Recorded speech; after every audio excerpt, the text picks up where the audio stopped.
Oh, great. I call the meeting to order. Thanks for putting up with my learning curve as I figure out how to run um the new chair. So and thanks to Jamie and Randy for all the guidance that they both gave me. So welcome to our guests and to our new commissioners. So we were gonna do introductions just to kind of get it started.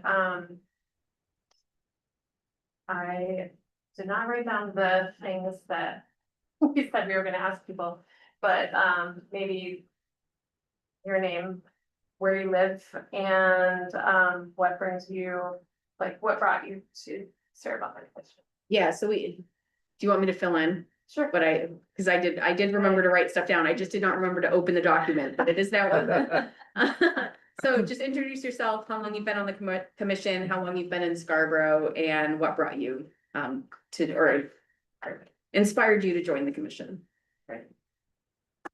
I guess I'll start. Kathleen Miller. I have been on the commission. This is my third year, I think. I've been in Scarborough since 2017, and I live over on Broad Turn Road. And what brought me to the commission was a sense that there's got to be something that I can do to participate and take part in making the world a better place in terms of conservation, and that's what I need. I'm Christine Lavery. I'm one of the new alternates, so I guess I'm not official until the August meeting, but. And then you need to be sworn in. So it's very official. So yeah, Do you do that or does the council do that? town clerk does that. Oh, So before your okay. first meeting, you'll have to go to the town clerk's office and officially be sworn in. Sounds good. It takes like 2 seconds. Yes. After the initiation. After the initiation. Yes, exactly. That's tonight. I swear there's no hazing involved. So obviously brand new, and I've lived in Scarborough since 2020, although I grew up to Maine, just kind of moved back in 2020, and now live in Scarborough. I'm outdoorsy, as we said earlier. I'm also, the president of the board of the Land Trust, which is a brand new role for me. But I've been a volunteer for the Land Trust for about, 4 years now. Also volunteer for Maine Audubon and Maine Community Foundation. But the one thing I wasn't doing was something actually for the town. I mean, all those things benefit the town. And last fall, I was glutton for punishment and I chaired Yes on 3 to pass the land bond. So after that, I kind of thought, well, if I could survive that, I would love to give a little bit more time to the town. So that's why I felt like this was it. My name is Chrissy Maurer and I've lived in Scarborough since 2019.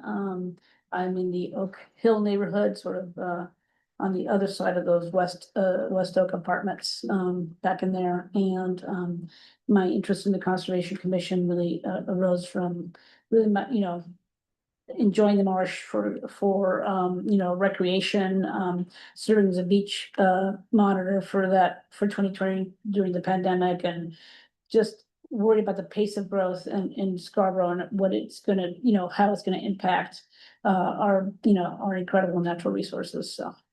My name is Abel Plod and I've been on the commission, I think, for about 2 years now.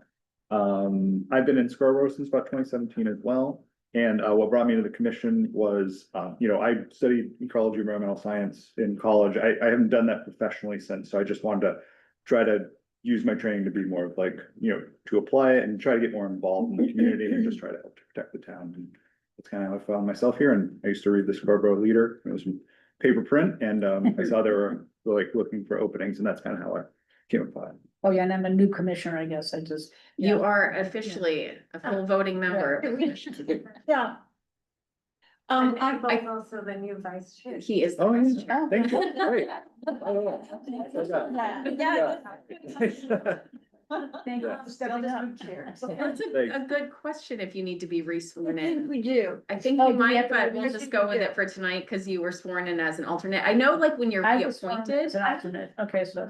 Kathy, I did, because when I was appointed twice as an alternate, I was sworn in each time. Because I think you were filling out a term, you were finishing out a term. Yeah, that And could. then you were reappointed. And we're none of this, we're gonna go Yeah, we're rehash. I'm here fine. today. It's That's fine. really what we need to do. So Kate Reduce, and I've lived in Scarborough since 1976. That would be 49 years. I did spend half of my year, a little more than half of my year for 20 of those years in Florida, looking after my mother, where I became a Florida Master Naturalist. And it was a full-time volunteer position, and I loved it. I came back here, didn't quite fit. I wasn't gonna be giving nature walks and, you wanna see my pelican story? It's fabulous. But I just felt that the skills that I had in terms of understanding about ecosystems and the importance of preserving them and protecting them in different ways would best be a fit like this, where I can bring some information or some experience that's a little off to the side, but still relevant. I'm also president of the library, and it is our obligation, if we can talk, our members of the library to reach out into the broader community. So we're always selling the library to all of you. So that's me. And I am now officially after I think one year as an alternate, and now going in. Now you're a full voting member. Congratulations on your promotion. Same to you, Cressy. Thank you. That's okay, you can still introduce yourself. Andrew Mackey, Executive Director of the Scarborough Land Trust. You live in Scarborough? I do live in Scarborough. How long? 4.5 years. It's about the same. Creighton Silsby, I'm new, I guess, as of next month, will be new, lived here since 2020. Yeah, I wanted to get more involved, so far I've been volunteering to drive my kids around. They're 12, they're, got twins, and so it's just soccer and band and, the usual. Yeah. Where in Scarborough are you? We didn't. Oh, sorry, mention good point, it. good point, I yeah, didn't Yeah, either. Pleasant Hill. Pleasant Hill, yeah, and now I live adjacent to what's the golf course down there? Oh, yeah. If you hit a really bad shot on that par three, I'll see it. Oh, yeah. As long as it doesn't hit you. Oh, That yeah, could we- be how you lost your tooth. That-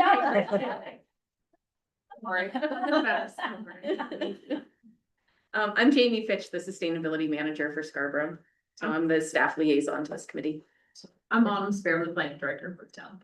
You wanna go, Randy? Hey, and I'm Randy Hogan. Happy to be joining you via Zoom as the former chair. Like, way taking a step back. I moved and it's exciting to see all these this new energy on the commission. Welcome everyone. I moved to Scarborough in 2016 and was appointed to the commission, I think in 21 maybe. I know it was during COVID shutdown where we were only doing Zoom. And I joined because I just believe in the mantra of think globally, act locally, and wanted to contribute my time and energy to town and local issues. I've always been somebody working in support of environmental causes and conservation, both professionally and personally. So I'm really happy to have played a part in what's going on in Scarborough. Great. Karen, you want to introduce yourself? Sure, thank you. So I'm Karen Shoup. I am the town council liaison, and I've been on council that I'm up on 3 years now. I've lived in Scarborough 20 years. I volunteered for the town for the last 10. What spurred me to be a town councilor was being on the planning board and just watching people clear cut lots and no environmental considerations whatsoever. And so here I am requesting, and I am the liaison to the Conservation Commission. I would say I put a lot of pressure on this commission. So welcome, Christine and Creighton. You guys have produced a lot for me in this last 3 years, including the 30 by 30 goal. And I'm really excited to have new people on board and a lot of new energy and to see what we can come up with next.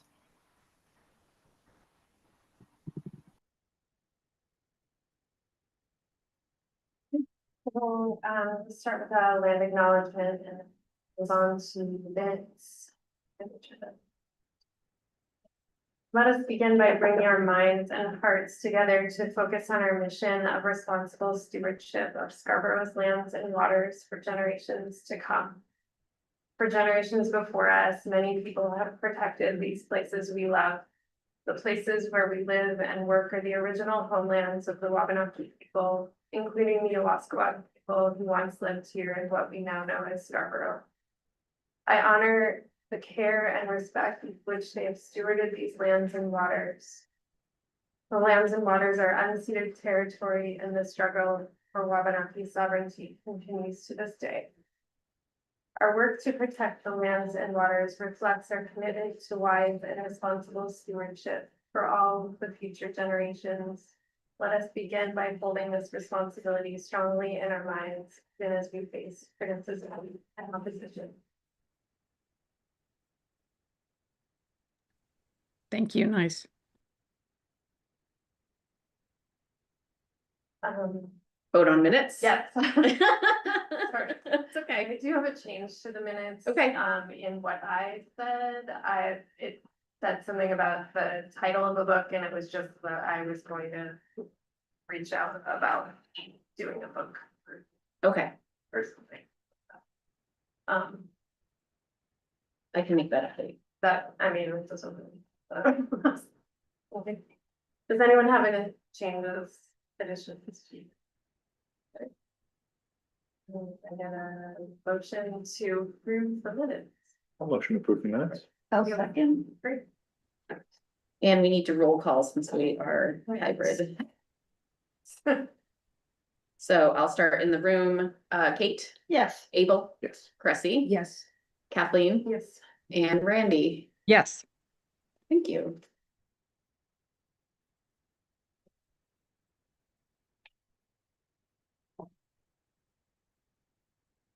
And review the agenda. So we're looking at old business, the Tree City USA, planning board, planning board. We have planning board submittals, but I went over them. We got several on Monday, but I don't think we have anything that you all would be interested in seeing. We do have, I think we brought the sketch plan back in January for theirs, and it's called the Elmwood subdivision by Layton Farms. It's where the radio tower, do y'all remember talking about that? It's a conservation subdivision. Oh, They that are- was out. No. They are doing as little as possible wetland fill. They're putting their access in a different location, so there wasn't much to share. Then we do have a couple of site plans for commercial development going on. I have one other smaller subdivision on Sawyer Road that's a lot split. And that one, since we just got it, I don't have much to share about it, other than it seems really small.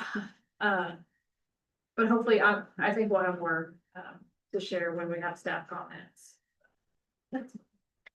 And the Tree City, I am waiting. You're jumping ahead. Oh, I'm sorry, I thought you. Yeah, I'm still figuring out how, like, what is the review of agenda? I apologize. That's all for, right. like, not knowing everything. Remembering No how problem. to do this. Just making it up. Yeah, so just, does anyone have anything to add to the agenda before we move on? All right, public comment. Help. Yeah, no problem. That's why I'm here. Public comment. Andrew, public comment? Yes, I of course have some announcements and things to say. But I will keep it very quick. We are going public next week, so you guys get a little early announcement, we have closed on 65 Hanson Road. 130 acres, out in western Scarborough, adjacent to Broad Turn Farm. How many acres? 130. Thought you said that, yeah. Can't wait to add that to the display over there. Yep, It's a lot of. so you'll have that amount of sand, plus there's actually another 2 acres. Of a development piece that we took, open space piece that we took off of Highland Avenue. Okay, that hasn't been accounted for in the. What do we call that? Art. Art. Art. Yeah. My art installation. And altogether, if you look at Broad Turn Farm and some other land that we had, that will all become civil lit. We had property that would be added to this 130 acres, become Silver Brook Preserve. And then there's a piece in Saco right across Tapley Road. And there's some main farmland easements above Broad Turn Farm. It all total, it's about 1,000 acres conserved land. That area where Buxton, Saco and Scarborough. That's awesome. September 4th is our big Broad Turn Farm Bash, which is the town event of the year. Self-described. No, it's a great event. It's our biggest fundraiser out at Broad Turn Farm. Tickets go on sale July 29th at 9 a.m. Via online sales. So I just wanted to mention that. That's next Tuesday. If you're interested, tickets are $200 a person. But as I said, it's a big fundraiser for us. So really fun event. What is your goal, your fundraising goal?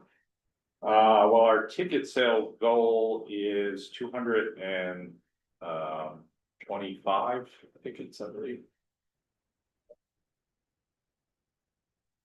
And there's actually there's a couple pieces in there too. It's not just ticket sales. We do a Yeah, paddle raise Yeah. for a land acquisition project. just like, so, yeah, okay, just, hey, I'm in the raising money Yeah. business, as you know. And Yeah. I'm working, seeing where the competition is coming in. But I don't think this is compliment. People should do both. All benefiting the town.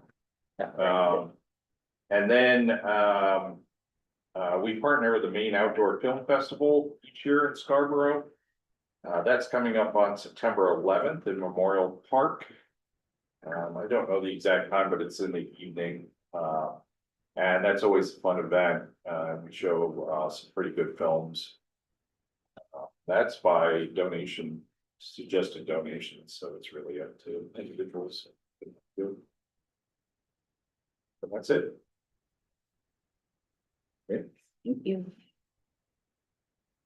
Now you can talk about Tree City USA. Oh, okay. I don't have much to share. I did have a meeting. I know we left it, you all moved the draft forward. I did have a follow-up meeting with Community Services Director and Deputy Public Works Director, and they're on board with everything. So my next step is trying to get a workshop scheduled with council. Probably September, October timeframe, I think. So normally an ordinance would go to ordinance committee, but since this is really a full program, excuse me, that we would be part of, I wanted to have a workshop with council so that we can get full buy-in and then go to ordinance. And we should be there for that. Yeah, and we'll keep you posted on the Okay, great. dates. Don't have a schedule.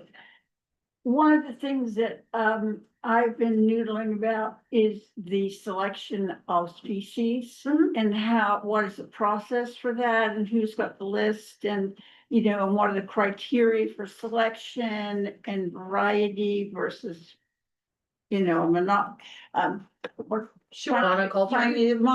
I was saying, I know it's not a monopoly. Yeah, I sometimes lose words with people that are really helpful. So when will that all you can tell I'm trying to jump into this, right, and be Yeah, helpful. you're gonna be on the tree care board, right? Is that Yeah, what- that's what I think. You're I think I've done a whole lot of volunteering. research on you know, avoiding the exotic invasive, non-native invasive, uh, insect species, so that we don't set ourselves up to be any more emerald ash borer targets, you yeah. know, so I'm just saying that there's a lot of work Place out there. varying, honestly. Yeah, sure, but I just, so, yeah, but put me down for that, Okay. I can, I can't lead a Well, I walk think around it those probably Make trees. you apply. Yeah, but anyway, so I was Yeah. thinking about that in the research I've done, which was probably a few years old, but things to avoid and things to. Have you ever taken a look at our approved landscape, our list, our plant list? That would be too obvious. The answer is no. Well, if you're looking for something to do, and it sounds like you're looking for something to do. Or at least at 3 a.m, yeah. Yeah. We can send it We'll to send it to you. you. That'd be I'd love great. you to take a And look then at it. I And can- then that is, I would envision that list would be kind of the master list that the species for this would be chosen from. Yeah, and then I can compare it to the most up-to-date, and also not just the species that are here, but their movement and their projected arrival. So there's just to be thinking and planning ahead for that. Yeah, that'd be great. Okay. Yeah, something just to species selection, so this seems to be less a selection of species you want, but. I think, what says the point she's bringing up is, there's species you want to avoid as well as you. I don't know, Right, yeah. we have a really good list that this Okay. group worked on and moved Okay, forward, and so okay. we reference the do not disturb list, the do not dispel list. Okay, Yeah, perfect, yeah. okay. But it's always good to look at it, And I did a lot of research in native plant databases to find like the plants that would be appropriate for this region and wouldn't be invasive. Doug Talley just says, just plant oaks and be done with it. Move on. Right. but probably maybe not for street trees. No, yeah, so, but yeah, But yeah, so it's definitely a well, different. give us something to look for in the spring when there's nothing else to do. Yeah, and the way that the ordinance is written, that list lives in, is that people, any planting list, any like landscape design that goes before planning board, the plants have to be on that list, so they Oh, can't okay. go grab rugosa rose or, burning bush or something like that. They need to pull from that list. And so there is a column that is all native, and then there's a column that is allowable non-natives. And did we do like a percentage? There's some percentages in there, especially for your perennials and your foundation plantings and things like that. They It use is this like off the list. and you know, it's biomass percentage, isn't it? As opposed to rootstock. Like, so if you- I'm not sure about that, since it is. think it is, but I'm not sure how to cite that, but it's like if you've got two massive native maples, that's taking you a long way to the amount of biomass you need. So anyway, we'll look into all that we won't, but we'll do it right. Great. And you already said no planning board submittals this month, correct? Well, we have planning boards. Well, but none to review. Yeah. Yeah. Can I ask, what, and this may not be germane to this, the senior living, site near the Marshall, what's happening with that? It just, So they did not get the accredited enhancement agreement approved at council, but they are, as far as I know, still proceeding to planning board on August 21st. And okay, it's with the reduced footprint where they're not having any wetland impact. It's the 50 senior only. units. 50, okay. Okay, thank you. Randy has a hand up. So this is just a piece of news that I read this today, which is not unusual for Maryland. Many of you know that I used to live in the Chesapeake Bay region, which is sort of my little mini warning system for what's possible, what could be possible for our marsh.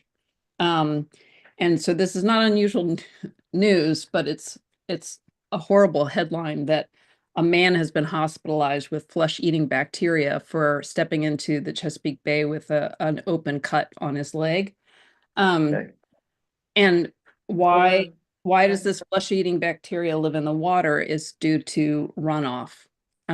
So just a little note there about why we care so much about controlling runoff and how these planning board submittals are so important to us to review. I didn't know it had come so far. I know it's been a problem in Florida with deaths.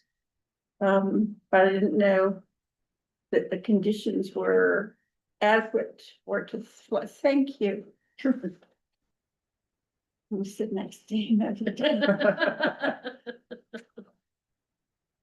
Yeah, it says cautionary tale.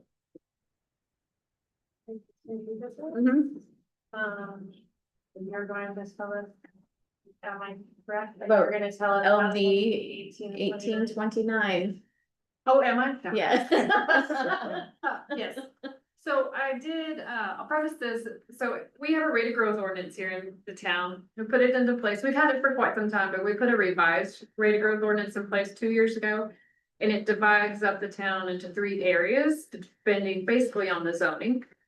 And it's been working really well, and every year I do an annual report, and then this last Wednesday was time for the biennial report, where council gets to look at our averages for how many building permits we've gotten, where we are, and what we should set the number. And so I presented that last Wednesday, but there's a bit of, I'll say, it's more than a hiccup. Legislative changes that just were passed in June, LD 1829 removes our ability as a town to put a rate of growth ordinance in place on much of our existing land. And so I'll share my screen and just go over a bit of that with you all. I'll show.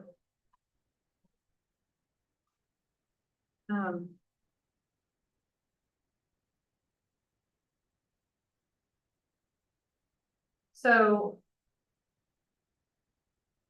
I will say that the majority of this doesn't go into effect until next July for LD 1829.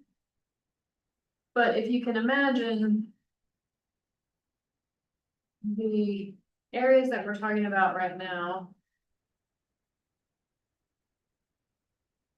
Area 1 is the light green. This is our comprehensive plan. So area 1 is the light green, the yellow, the lighter yellow.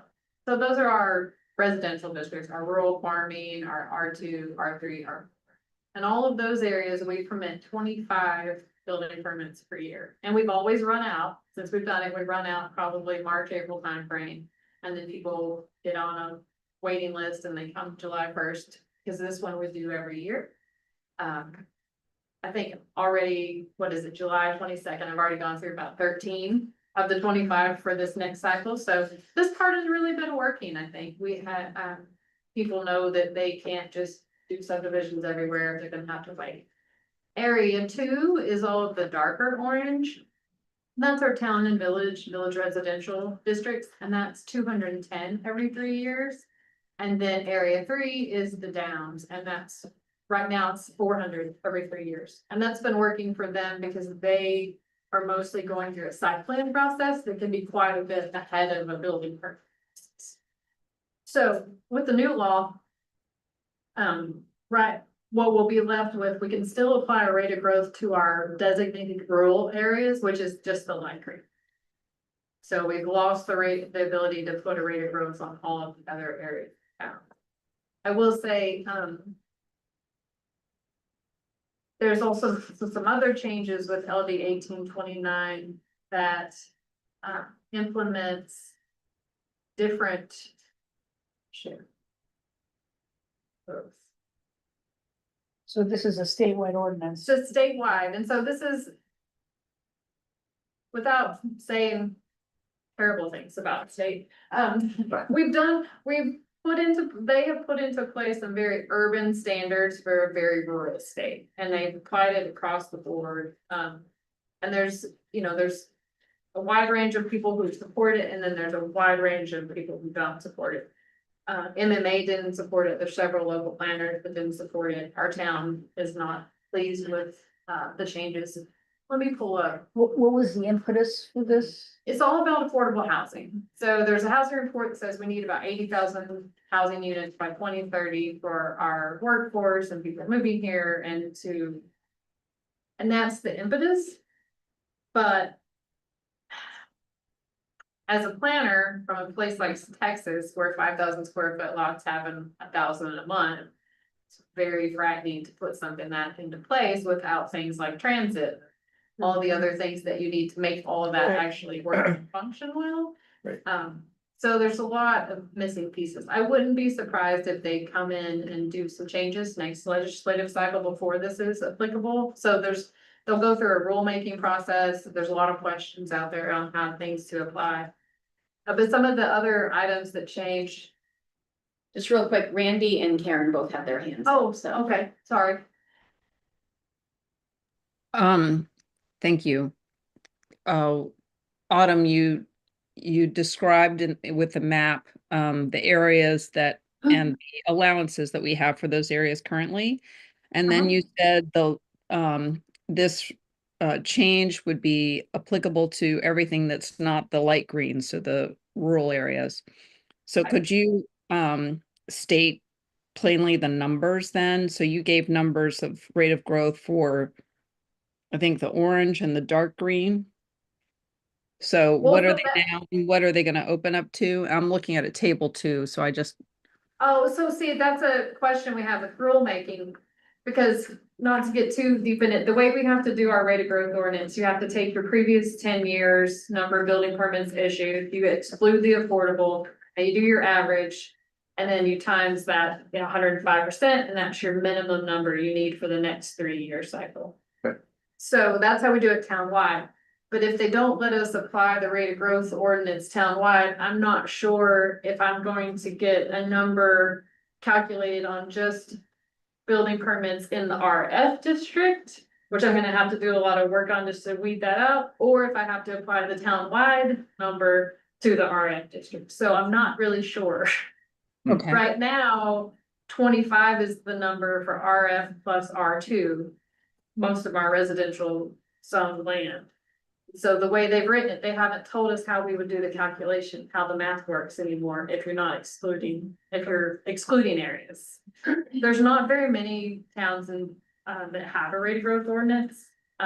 So these are some of the questions that I have to learn about. Okay, thank you. Yeah. How do you foresee it impacting the areas where it's gonna, so is it gonna shoot up the number of permits significantly? So I think this is the way I could explain it easiest. Right now, we have very progressive density, high density zoning in place. It's been in place for a long time, 2012 period, 2006 comp plan called for density. The 2021 adopted plan really mirrors our zoning change. So not a lot was changed. The zoning's been in place forever. What we have had is this fail safe where you couldn't just do a gateway apartments. Gateway apartments is a contract zone, so they had to do something special to get out of the rate of growth. But I couldn't come in today as a developer and say, oh, I've got density and I've got zoning for 350 apartments. My rate of growth would say, that's great, you can do that. It's gonna take you 4 years to build it out, right? So the town can accommodate that growth within our system. With that removed, you can come in and build those apartments as fast as you can. So that I see would be the biggest difference. Also, once with the other change about the size of the lots, once an area has water and sewer, there's this minimum size lot is 5,000 square feet. So we have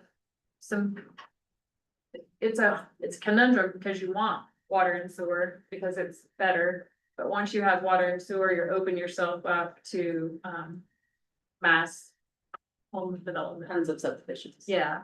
Tons of house lots. And Karen has her hand up. Sure. I will first comment that I have been opposed to bringing sewer and water over 95 since I've been on council. And I think Autumn's comments perfectly capture why I've been against it, is to avoid that exact situation. And so I didn't want to interrupt whatever. I appreciate Autumn's presentation. I didn't want to interrupt it.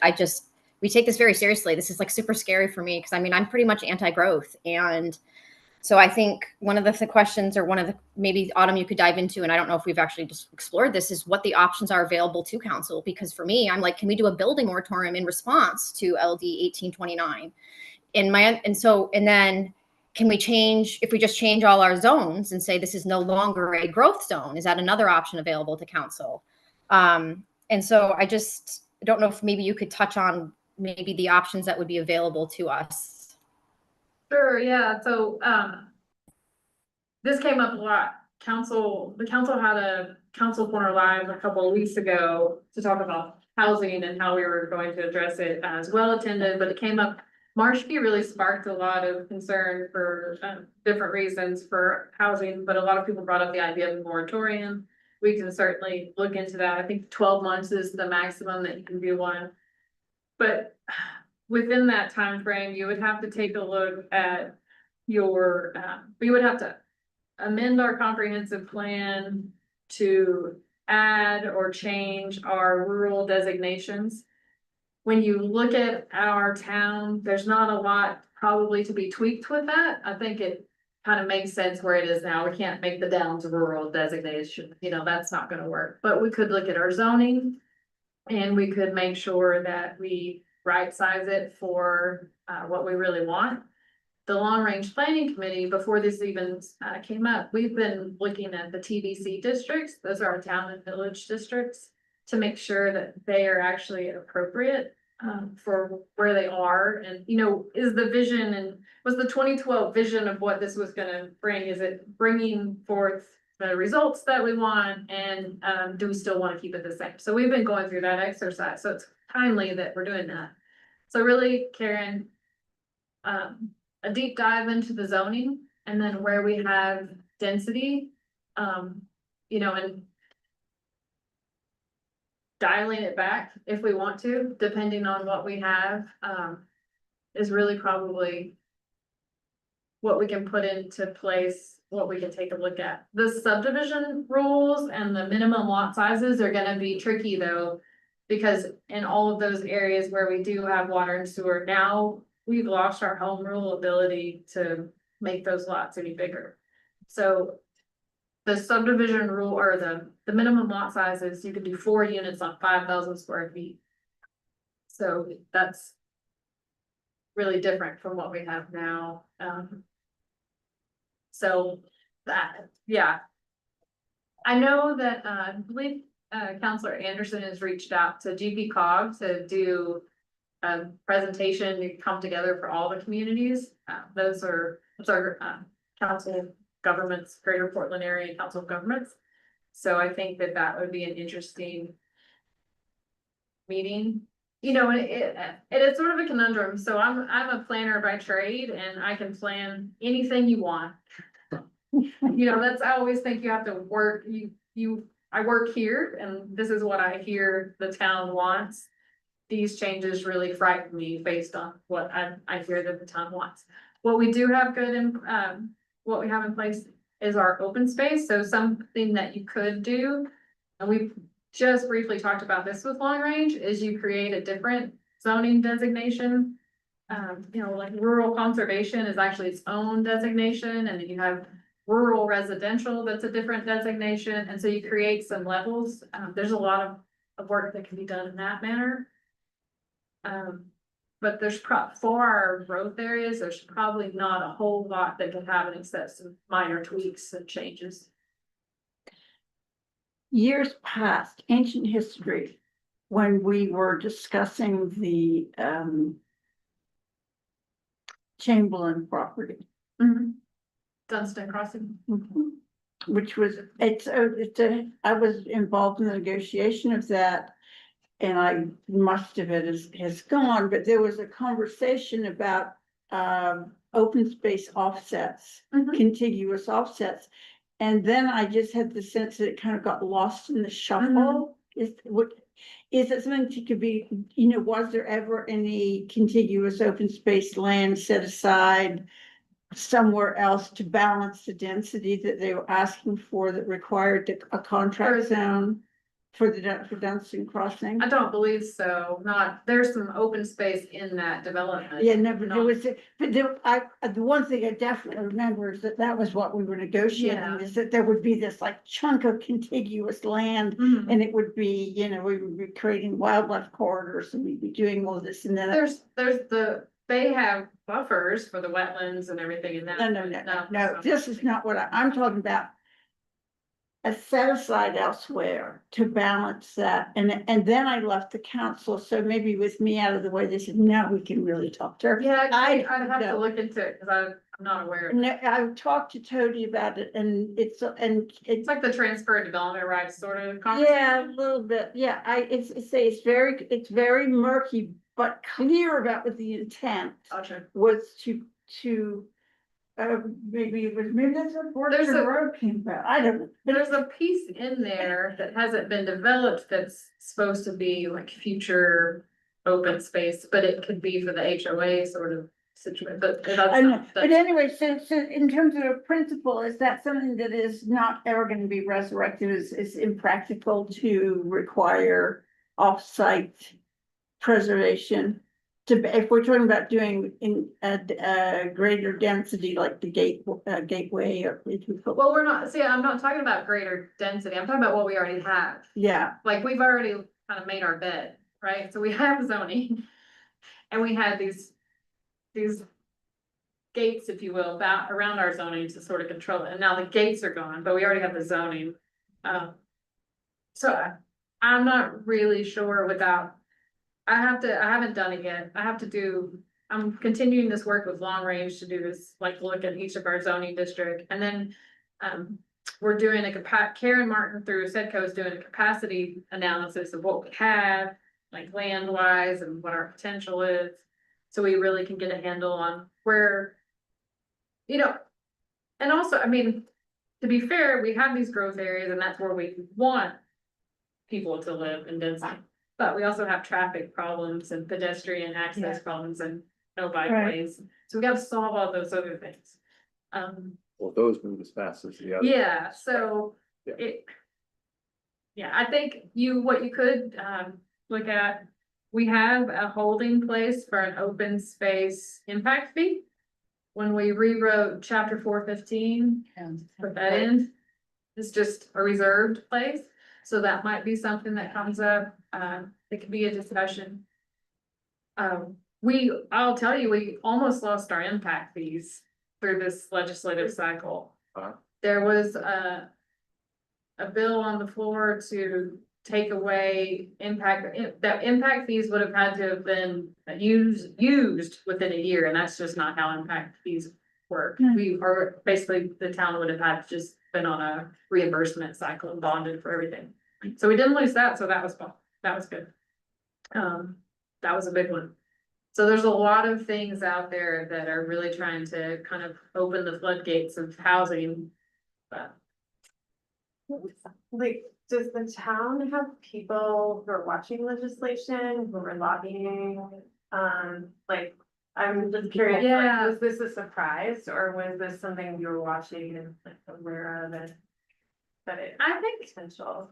I can't speak for the council, I watch it through my planner networks, and then we have, director of special projects that watches it, and MMA is really our professional organization that watches it, so. MMA is Maine Municipal Association. I think it was changing really quickly too, and there were amendments that we couldn't find copies of amendments and whatnot. Yeah, it's a little murky. So there was a lot to watch. I just kind of wonder, like, is there a role for us, like, looking at things that might. I think that there is Conservation even still a role for you all to respond, because I think there's still opportunity for this to be changed or at least amended. When you do something like this and you just do it statewide, like a blanket thing, it's really good. The more they hear from folks about how it's actually going to practically, bad. Right. For a town or go against, everything, especially for Scarborough. I mean, if you look at the building permits for the state, we're there, that's us. We're not your problem. And I mean, that's true. We are really not part of there's a greater housing problem, we can't deny it, but we've certainly done our part. Karen has her hand up. I just wanted to say that we do have a direct liaison to the state legislature, and previously it was Jean Marie Caterina, who was also a real estate agent. So I think she was really had a pulse on it. We lost Jean Marie. Nick Cloutier, who is staff, took over, and so I mean, we do have a liaison. So please know that we do know what's going on up there, as Autumn just said. But what happens every spring is, I mean, they just come in with like 2,000 plus bills. And it just, there's so much, and it's a little bit overwhelming. And to see that this one even came through is just disappointing. So, but we do have a liaison. We're trying to keep up with it. And I think we're doing the best we can. Yeah, this cycle was crazy. It was crazy, yeah. I mean, I watched it for other reasons, so I just have been this year, I'm very aware, like, of the process, I'm just curious. So a point of clarification, it sounds like this bill, even if the intention was affordable housing, it is not at all limited to that. It can be anything, correct? Right. Okay, so this could be luxury apartments or Mhm. single family homes. Yeah, the affordable part, you can go up a story or 14 feet, if it's affordable. And so it piggybacked on LD 2023, which is a couple of years ago, where they said 80 accessory dwelling units are allowed everywhere, and they said some other things, so it cleared up some of that. And then that particular one opened it up so you could do more than one home on a lot. This now it adds more homes on the same lot. I put some fail safes into place at that point that I would say helped us, because they didn't prohibit. You could still require the same lot size per unit. So cool, 3 units can go on the lot, but basically I have to have 3 lots. So that's how I wrote it. So that worked. We had very few people that actually use it. I know that's probably bad for the intent of what it was, but it's a workaround. So this one now it's gone. Yeah, because if you think of 4 units on 5,000 square feet, Yeah. that's like, we were saying some houses in Scarborough are Yeah. 500 or Yeah, 5,000 square feet, Right. like that's, Yeah. that's crazy. And that would be fine if you were in an apartment, but the way it's written, that could be like a single family setting too. It's all zoning, all zoning. So there's a lot of questions still to be answered. And the rulemaking might clear up some of it, so it's not as crazy town as it sounds. Or it might get adjusted. And when does that happen? I don't have a date on rulemaking yet, hopefully in the next few months. And then when they go through that, the great thing is what they did with the LD 2003 is they postponed its implementation for quite some time. So you got some extra time, once people started asking questions. What do you mean? Right. Because a lot of towns are only on the town meeting schedule, so that's hard to even get things Yeah. changed. But yeah, be thinking, I mean, So open space impact fees is one opportunity. open space impact So- fees, taking a look at our. Really shoring up our rural farming zoning to make sure it is what we want it to be. That one's really important. And looking at tweaks for the other areas. And then I've got to find out how many units could be in a rate growth ordinance for rural farming areas. Is there any other way the open space plan can help in a sense, because it does identify priority areas Mhm. for connectivity and along waterways and rivers and. I think it will inform, like if we were to have a new zoning district. Right. That would be its most powerful. But the thing is with zoning, that's a fully vetted public hearing process, taking away property owners things or giving property owners things. We gotta figure out how to make that, work for everyone. And then council ultimately has to put that in place. Okay. And Brandy has a hand up. Thank you. So I just want to remind us that the Conservation Commission is not anti-growth. But we do believe that with thoughtful planning and design, that growth and development can enhance and contribute to environmental sustainability and support ecosystems. And for the new folks, if you haven't already, we do have conservation principles as they apply to development. And it feels like as worrisome as this new legislation is, that there's an opportunity again for the town to lead. It's sort of like what we're looking at is a standard and an element for how we want to encourage developers to build in such a way that is enhancing and contributing to conservation in the town of Scarborough, because that's one of our core values. It's in our comprehensive plan. So, I was listening to Autumn. I think it's worth thinking about ways that we can contribute to this process that sort of overlays how we, I don't know, set standards or expectations for how development projects can occur. So what is not helpful is for the commission to be in opposition to development. It doesn't get us progress with the work towards new ordinances.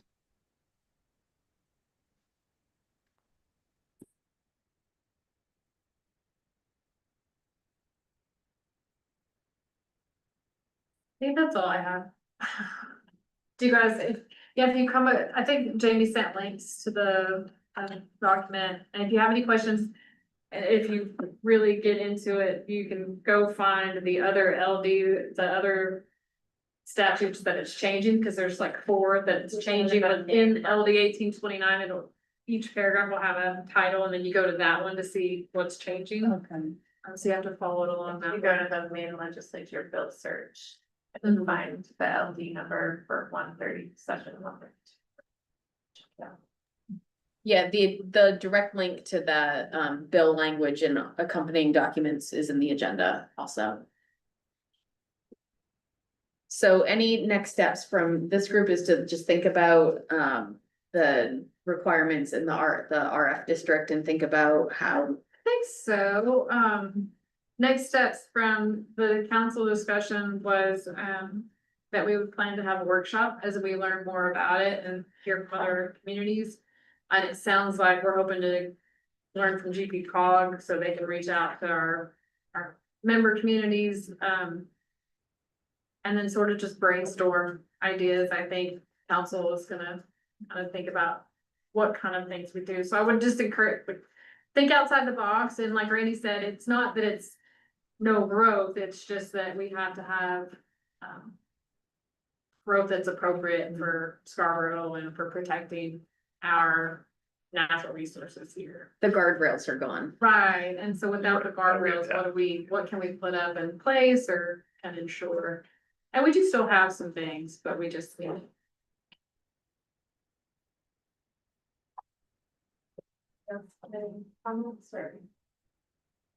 A question about the conservation principles that Randy had mentioned. Are those available somewhere that? Yeah, I can send them, and I can't remember if they're on the commission's webpage or not, but yeah, I thought that they were. Oh, this is the principles for development? Okay, because I did go on the webpage. I don't remember that specifically, but maybe that's what.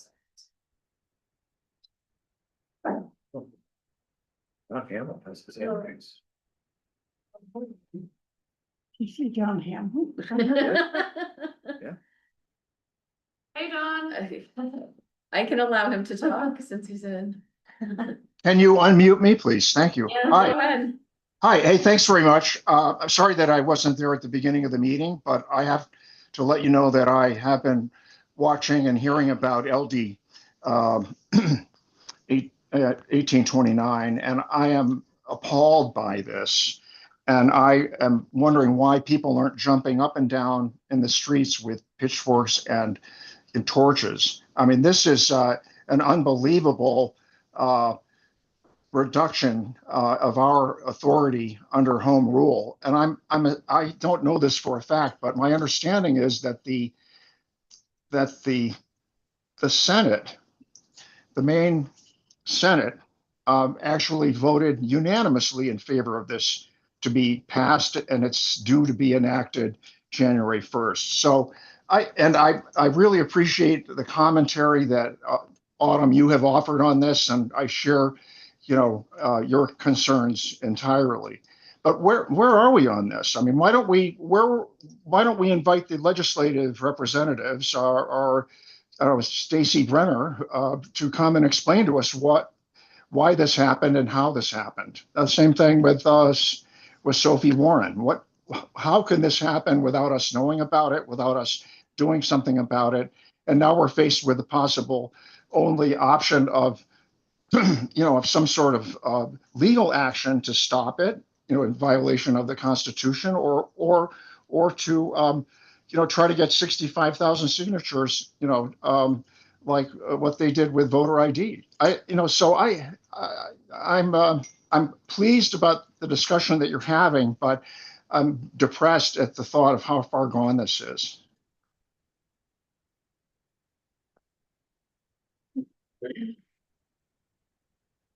Dawn, I think that your comments are not lost on us and that, they're probably more appropriate for council. For them, I see. I know that some of those things have been happening. Well, I don't know how they have been, and I have to admit, I have not been a close follower. However, it does seem to me, and I know we've already made some commitments we can't really do anything about, like what we did with the Downs in 2018. But the idea that we're going to not have any control over the sort of things that you've described is it's hard to fathom. And I even read in some of the notes that they are proposing some sort of tripartite tribunal that would resolve disputes that may arise underneath this, from this act, which sounds also insane to me, and completely in violation to the concept of home rule that is the basis of, is from the state constitution. So and where's Maine Municipal on this? Are they really representing the towns? Are they really representing, just the experts like yourselves and commissions, or are they really just, afraid to take a stand? They did provide, testimony against it. Yeah, and the original did have that, tribunal, if you will, like group. So it was more to start with. But I feel like we'll keep hearing about it, so more to come, and I'll update you all as I So find out. I appreciate you indulging me with some comments here that may seem like they're from out of left field, but this is a general lament that you're hearing from many corners. You've heard the feedback and the noise around the Marshview situation. It looks like the council is responding to that. But there's so much of this we are not seeing, and if we're limiting it to a public hearing, and a first and second reading, that's just not going to cut it.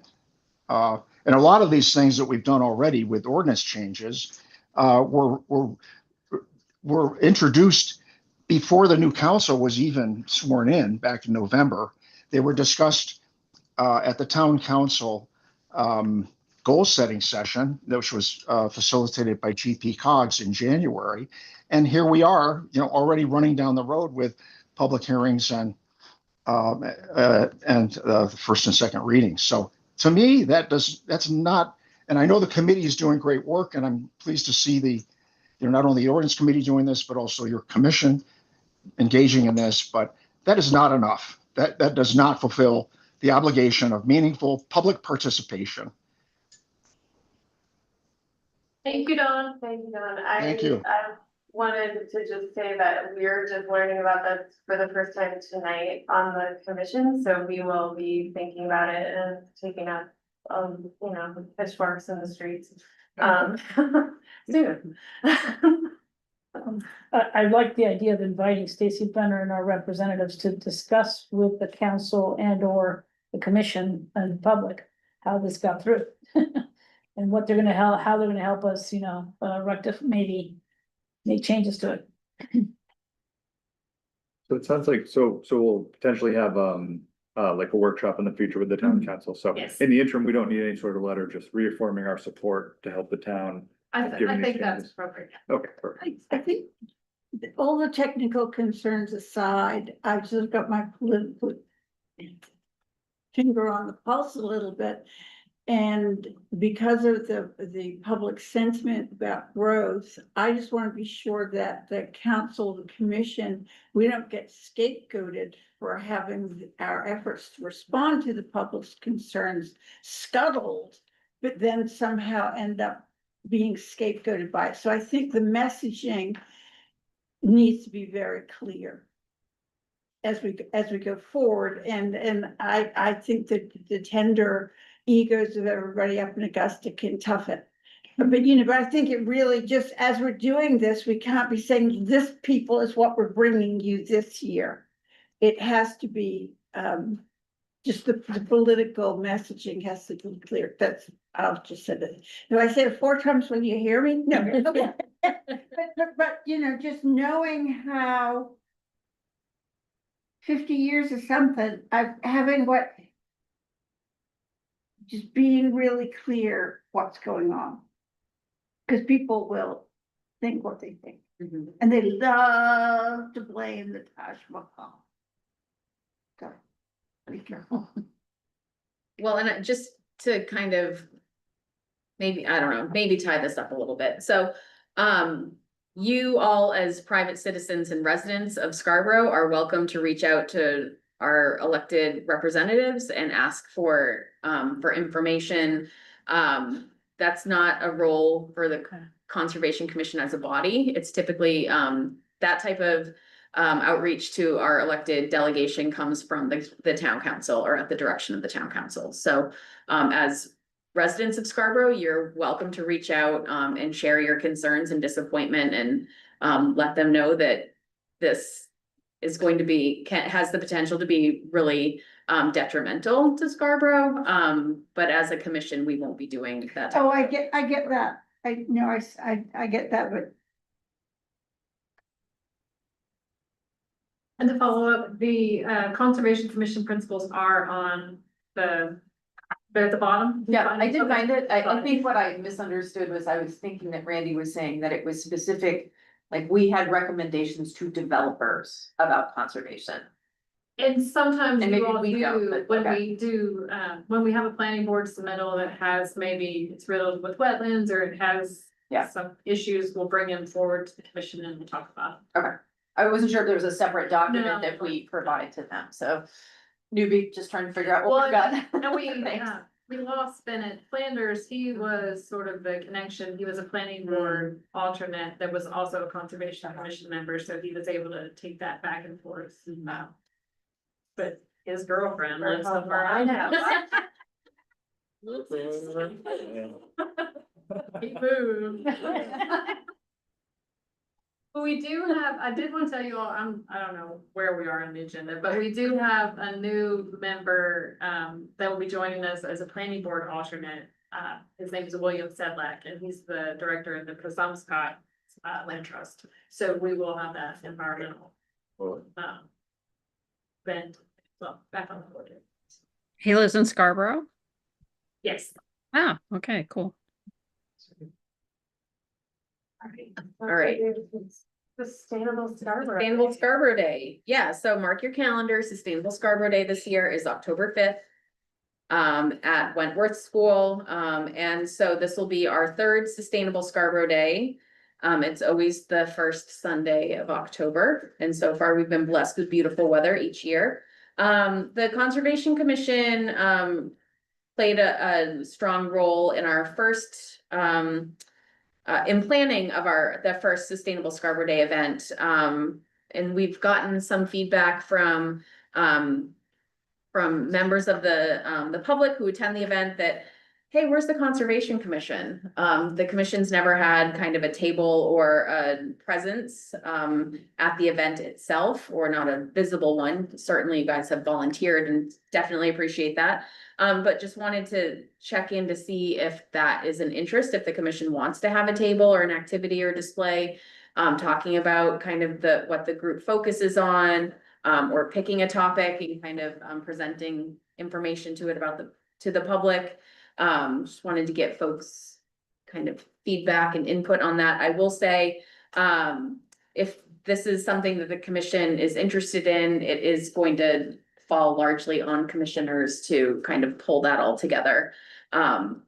Since I will be running around at the event, doing other things, making sure the event happens. And before that, making sure the event happens. So just want to kind of put that disclaimer out there. But to see what interest there is. Tell with me this the group. hours again. It is 10 to 2. And we could like have, I mean, we could potentially have different shifts or Yeah. whatever, but Yeah. I personally think it would be a really good opportunity for us to talk. To do some education, public education, and maybe there's some. Yeah. Little things that we wanna, some chunks that we wanna take on, like maybe about the role of wetlands or, you know, whatever, like things that we've been Traditional talking about. principles. Right, maybe the conservation Yeah. principles, I like so. Right, maybe. open space plan. Oh, that'd be great. Yeah, talk about the open space plan. You can roll out the sand art. Yeah, we could. Yeah. Thought it was for a reason. Yeah. Randy, go ahead. I thank you. I do remember, I don't know if it was last year or the year before that, where Scarborough Schools had a whole table when that was a big issue in town. Well, it still is. But the deciding the construction before the last vote, they had a table then. I think it'd be interesting to know, like, can we anticipate what if there's going to be any major town topic of interest that might have its own table, something like that. Just for us to keep in mind so that we can kind of select and choose what it is we're going to highlight at our table. Because there's a lot going on for the commission. There's a lot to celebrate and there's a lot to get people involved in. And yeah, I think just sort of having an eye to what else might be happening in terms of not so much the vendors or the nonprofits, but town issues. Yeah, so I wouldn't be surprised if the school building committee has a presence this year. Because that is going to be on the ballot. Last year, it was the land bond. There was a table. And the table.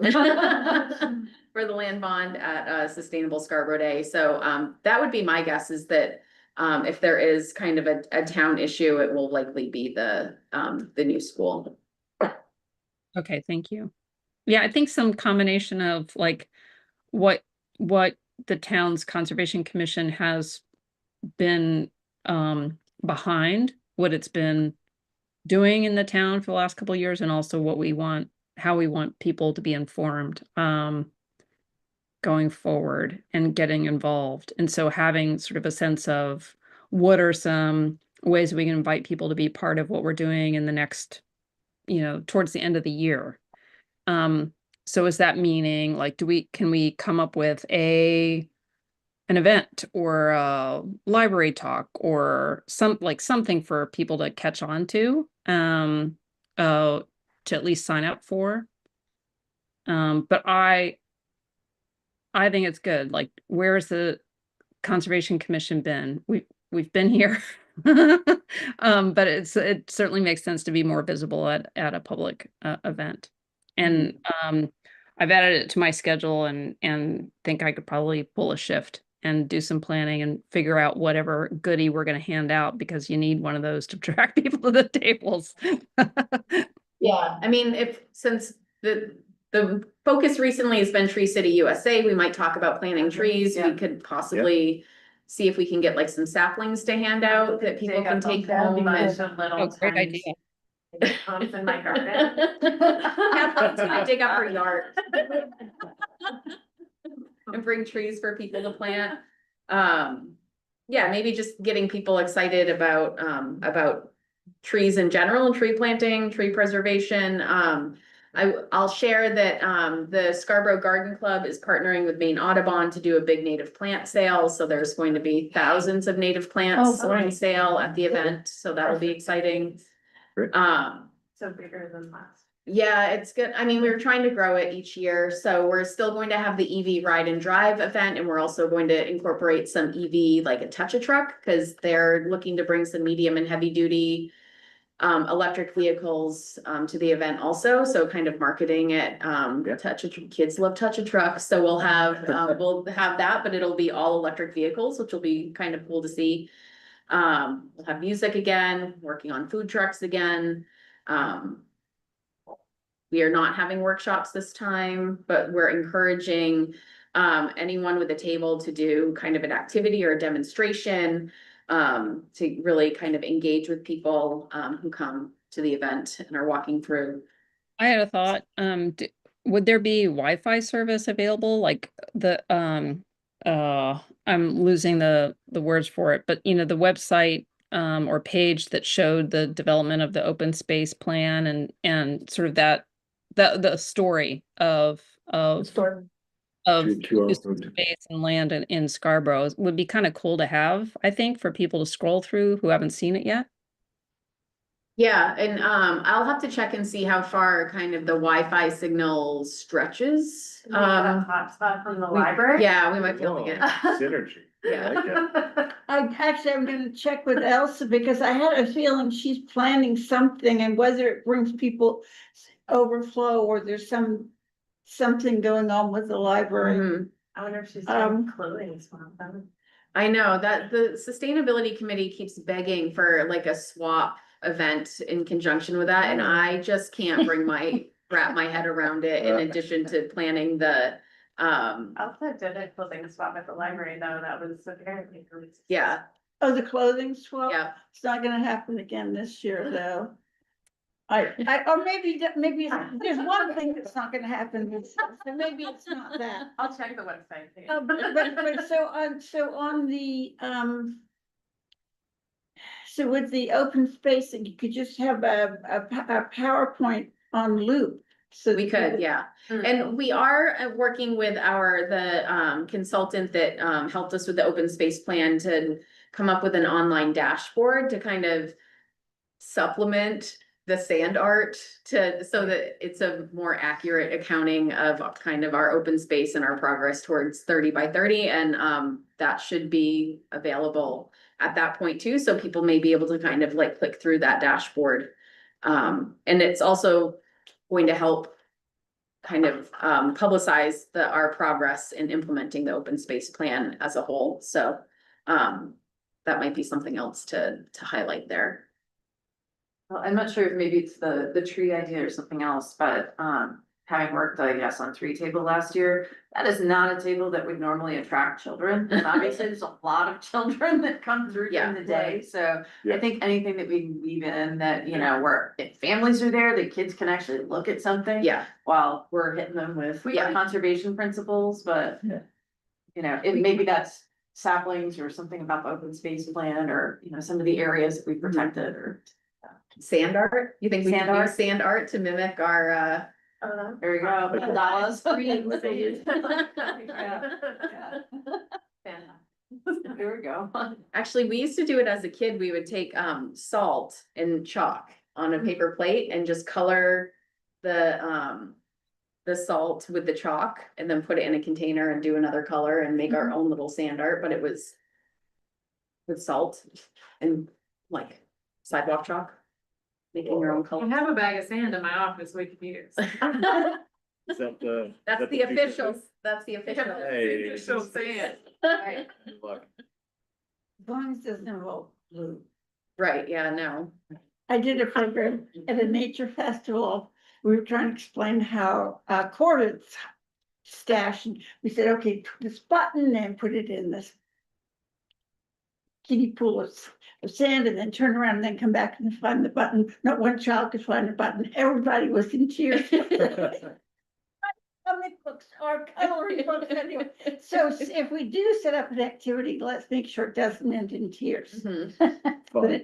All right, we'll go for fun. We could definitely get, I think you can get like bulk sand art necklaces. Yeah. Or something like that. You could totally do that. That'd be Yeah. fun. And then you get the parents in and. Yeah. And then you'll have maybe the QR code that you can do for the Yeah. app or something. Yeah. Yeah.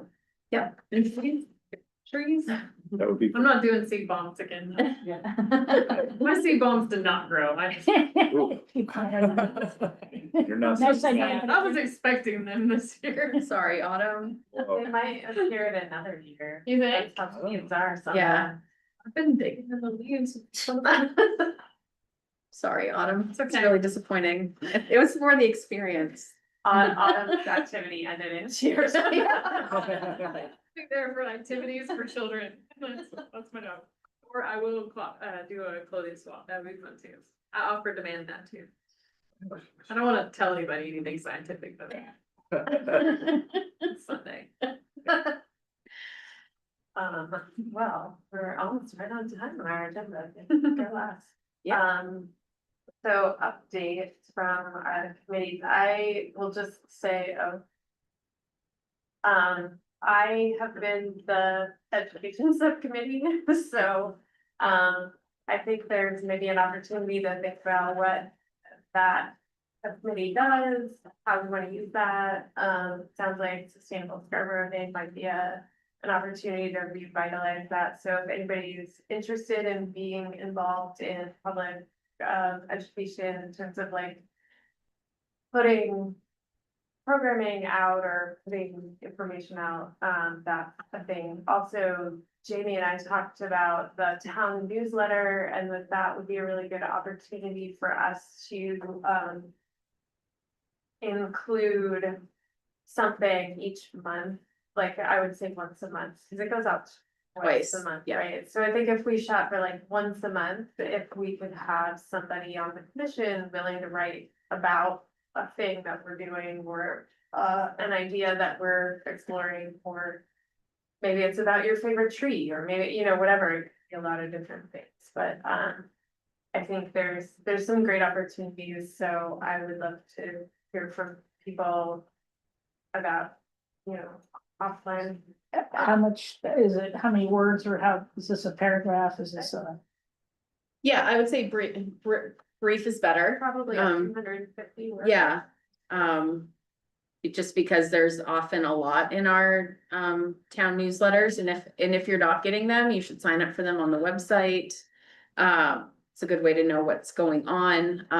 But yeah, just even if it's like a little infographic or a little picture, just something to keep kind of the commission and conservation kind of in the forefront of people's minds. And if it's something really exciting, then we'll often, our communications manager will often also do a social media post about it. So it'll kind of hit two different layers of communication. So think about pictures. Yeah, Yeah, because pictures are always Take good. pictures of things that we're thinking about, talking about tree ordinance, take pictures Yeah. of some trees in the town. Kids climbing trees, you know. With sand. So anyway, you can all get in touch with, anybody can get in touch with me and we can chat about that at another moment. Karen, do you wanna give us a town? Sure. Thank you. So first, great discussion tonight. Kathleen, great first meeting. I like the discussion just about the Conservation Commission just getting involved generally in the community. So I just wanted to note that I went to an art festival in Saco, I don't know, at the end of last month.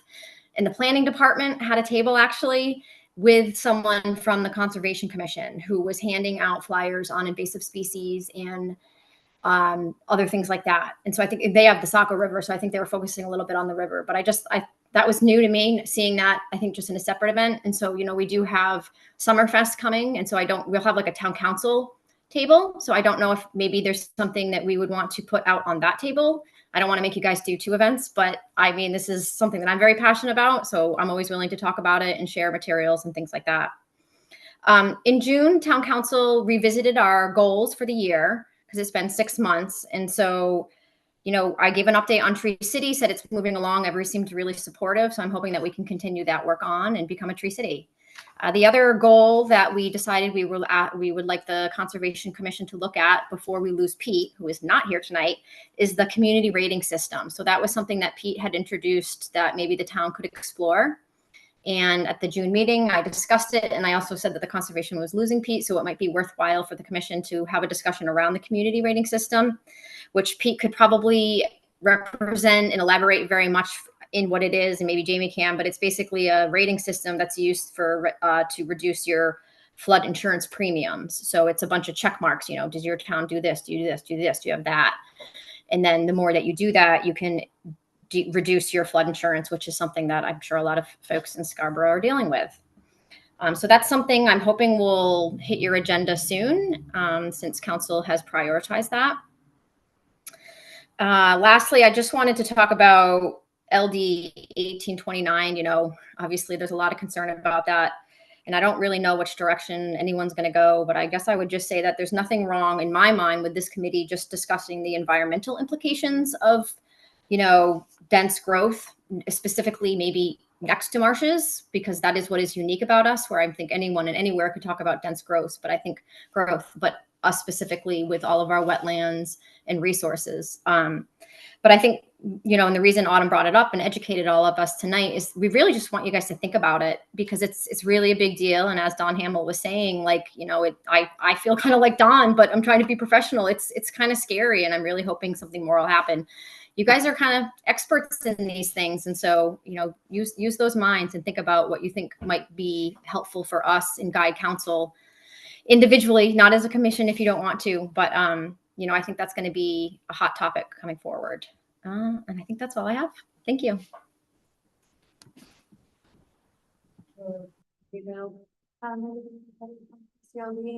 well, unless Karen, do you have anything to share from PCLB? Parks and Conservation Land Board? Well, I mean, Andrew's right there. We received another application for land bond funds, I believe, from the Scarborough Land Trust. I think he might be able to tell specifically. I believe it was 60 acres off of Beach Ridge Road. And then the Scarborough Land Trust has also given implications of another application possibly coming next month, which is great. I mean, for me, that's just why we did the $6 million land bond fund, and the sooner we can conserve land in Scarborough, the better. You have anything you want to add? No. Okay. Transportation Committee, Autumn, the council just approved the transportation assessment, townwide transportation Yes, last assessment. Wednesday, so that's official. And then we are, the transportation committee is not meeting, they didn't meet yesterday, but we're meeting on July 29th at Pine Point to talk about East Grand Ave. Some bike and pedestrian improvements and roadway improvements, so. Good. If you wanna have a good time, Pine Point. Food and drink, just kidding. Actually, Angela and I were talking about how to fun up the activities today, so it does involve sand pails Sand and, pails, it's a big. yeah. It's a beachy meeting. And then just a note that, the town is going to be partnering with, Portland Metro to do a pilot program here in Scarborough. Which is gonna be pretty exciting, doing some micro transit and on-demand transit. And so once that's kind of ironed out, we'll be able to share more details about what that will look like, but that's really exciting to get more transit options in Scarborough.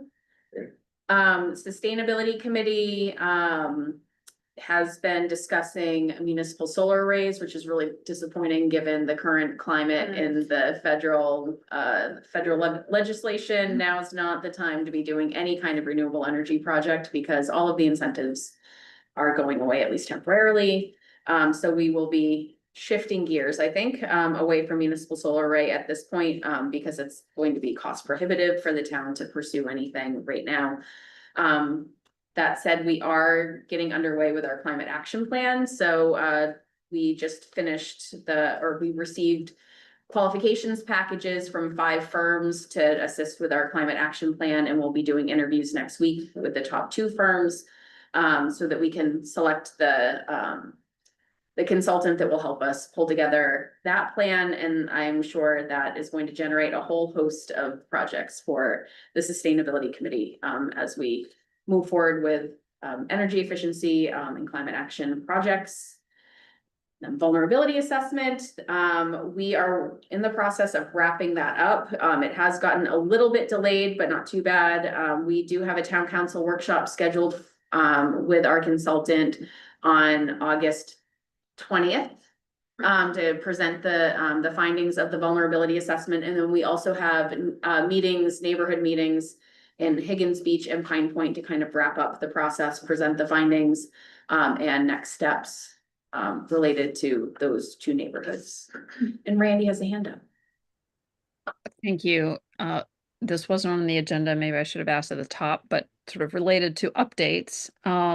Just want to really appreciate the town for getting the construction, the bid selecting and getting started on the gap of the Eastern Trail between the end of Eastern Road and Wainwright complex. That's really exciting. And so I know that the topic has come up on this commission a couple times over the last few years, and it's really exciting to see. So kudos to the town. Lots to celebrate there. Yes, thank you for mentioning that. So construction's already underway. The official groundbreaking ceremony is actually tomorrow though. So but yeah, that's really exciting that it's been, I mean, Eastern Trail was Close the Gap project was started. I mean, when I started here 7 years ago, they were like, oh yeah, we're working on this great project. We're gonna connect the Eastern Trail. Like, that sounds awesome. They're like, yeah, it's gonna be great. And 7 years later, we're finally making it happen. And I know it had started even before I started here. So definitely a huge undertaking with any kind of challenge that could have happened along the way, happened along the way. So it's great that Awesome. yeah, that it's moving forward. Just a question, is there a point where I can make a suggestion for a topic for a future meeting or a point of, I don't know, when is that? Are you finished with vulnerability? I am done with vulnerability assessment. Yeah, Then I think now's the I think time. now. So I know that, I don't know if people are aware that Phillips Brook has been, declared impaired waterway by the Maine DEP. And we have a watershed management plan for Phillips Brook. I don't know if there's an opportunity in the future for the commission to look at that watershed management plan for Phillips Brook and see, how have we done on implementation of that? Is there anything else we can do to, help this waterway so that we can move, address its, state of impairment, don't know if that's something that, just something to discuss and to think about, Yeah, and I'm happy to give an update on that at another meeting as well. Okay. We are kind of slowly making progress on that plan, both just the town as a whole, but then also through our stormwater permit, we're required to do certain things. So there is more work happening in that watershed, and likewise with Red Brook, we are starting an update to the Red Brook watershed management plan. Okay. So we've had a few meetings on that with kind of some of the large landowners, so Maine Turnpike Authority, Maine DOT, and things like that to start looking at updating that plan. Yeah, I mean, So my suspicion is that it's a lot of development going on around Phillips Brook, and again, it may be inadequate buffering of it so that the runoff is really what's impairing it. So- yeah, so, and we did just pass the additional kind of stream protection overlay this spring, so that adds a little bit more protection for Phillips Brook. Okay. Yep. Oh, and then another item, there to talk about a trail, sort of a trail network and a trail planning. What's the status on that? Is that something that comes to this commission or another one? I probably will kick that off, in January, February, going Okay. out for proposals to consultants. And that would be like the open space plan, it would be a complement to that or? It'll take a lot of different things and actually have a lot of implementation.